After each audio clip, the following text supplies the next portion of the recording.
But first reaction coming in from Ajit Pawar, who is now the leader of opposition in Maharashtra. Here is what he has to say. कंटक असतात, ज्या समाजाला घातक असतात, ज्या देशाला किंवा त्या परिसराला अतिशय काळीमा फासणारे असतात, अशांचं फार उदो करण्याचं कारण. दादा, भाजपचे नेते पत्रकार परिषद घेत आहेत आणि थेट महाविकास आघाडीवर तुमच्यावर आरोप करतायत की तुमच्या काळामध्येच हे सुशोभीकरण झालं, जो देशद्रोही आहे याकूब त्याच्या कबरेला अशा पद्धतीने. हे मला आत्ता कसं कळलं? त्यावेळेस जर झालं असतं तर कोणी लक्षात आणून द्यायला पाहिजे होतं. महाराष्ट्रामध्ये बघत असताना त्या संदर्भामध्ये मला तर आत्ता तुम्ही प्रश्न विचारल्यानंतरच मला त्याची माहिती मिळालेली. त्या संदर्भामध्ये मी माहिती घेईन. मी आज विरोधी पक्ष नेता आहे, मी माहिती घेईन आणि त्याबद्दल सांगेन. परंतु माझंही स्वतःचं स्पष्ट मत आहे, जे देशद्रोही असतात, जे अतिशय समाजकंटक असतात, त्यांचा कुणीही विचार करू नये. त्यांच्याबद्दल कुणीही चांगल्या गोष्टीच्या संदर्भामध्ये बोलण्याचाही प्रयत्न करू नये. टार्गेट केलं जातं त्याचं काय दादा? टार्गेट केलं जातं काय? ह्यांना दुसरे मुद्दे, ह्यांना महागाईच्या बद्दल बोलता येत नाही, ह्यांना बेरोजगारीच्या बद्दल बोलता येत नाही. असे कुठले तरी मुद्दे काढायचे. त्यांना शेतकऱ्यांना जे काही आता शेतकरी हवालदिल झालेला आहे, रोज आत्महत्या करतोय, त्याला पुन्हा ताठमानेने उभं करण्याच्या करता जी मदत केली पाहिजे, एक विश्वास दिला पाहिजे, ते देत नाही. आणि मग ते लोकांचं लक्ष दुसरीकडे डायव्हर्ट करण्याच्या करता ही त्यांची नीती आहे, हे समजलं पाहिजे.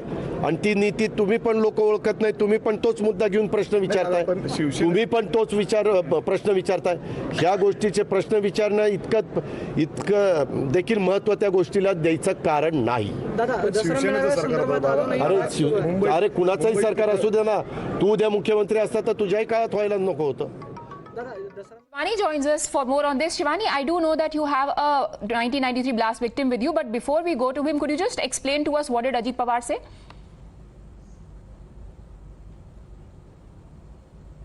Well, here Ajit Pawar clearly claims that whatever has happened in the past, of course, to bringing it to the light again, it is just a political step that has been initiated right now, and that should not be repeatedly questioned. The authorities will investigate the matter, and further the reality will be exposed. So rather than repeatedly going and bashing and targeting a particular person for taking any such step and decision, rather they should focus on the investigation part and just wait for those things to come out. And whatever has happened in the past, that is a story that belongs to past, and that is why discussing it right now in the moment of time is not worth giving it much of attention and time, and we should wait for the investigation probe to happen first. Right. Now, you are joined by one of the victims of 1993 blasts. Of course, it is going to be highly demoralizing for them to see that the man who was responsible for loss of 257 innocent lives there is today getting such sort of glorification.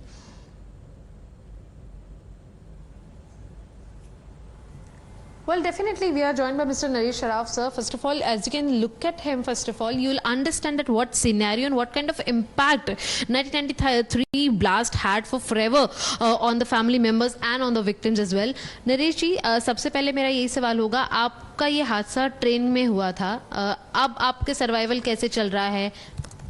Mary survival मेरे brother है, छोटे brother, वो संभालते हैं, और किरीट जी की तरफ से मुझे अपंग स्टॉल मिला हुआ. अच्छा, लेकिन फिलहाल हम देख रहे हैं कि याकूब मेमन जो एक अक्यूज थे, जिनको फांसी दी गई बकायदा, उनकी जो कब्र है उसको सजाया जा रहा है, लाइटें लगाई जा रही है, मार्बल लगाए जा रहे हैं, मतलब कह सकते हैं कीमती पत्थरों के साथ उसको एक मकबरे का आकार भी दिया जा रहा है. ये चीज़ सरासर गलत है. सरकार हम जैसे विक्टिमों के लिए कुछ नहीं कर सकी. एक मरे हुए आतंकवादी के लिए इतना सब हो रहा है, ये चीज़ गैरवाजिब है. लेकिन आप ऐसे कैसे देखते हैं इसको, क्योंकि अभी कहा जा रहा है 6-7 महीने पहले बनी है, अभी भी इसे हटाया नहीं जा रहा, तो आपके आगे डिमांड क्या होंगी सर? एक आम जनता के जैसे ही उनका भी होना चाहिए, और वो आतंकवादी है, न कि आम जनता में भी नहीं आते हैं. लेकिन इसके पहले भी बताया जा रहा है कि उनका जो परिवार है, उनके कुछ करीब रिश्तेदार हैं, उन्होंने सरकार को बाकायदा इसके लिए रिक्वेस्ट की थी कि इस तरीके की जो है तैयारी उनके लिए की जाए उनके कब्र पर. तो क्या ऐसे में सरकार को हामी भरनी चाहिए थी या नहीं भरनी चाहिए थी? सरकार हम जैसों के लिए कुछ नहीं कर रही, और उनके लिए हामी भर रही. मांगी है परमिशन तो दे रही है. तो आप लोग अभी कैसे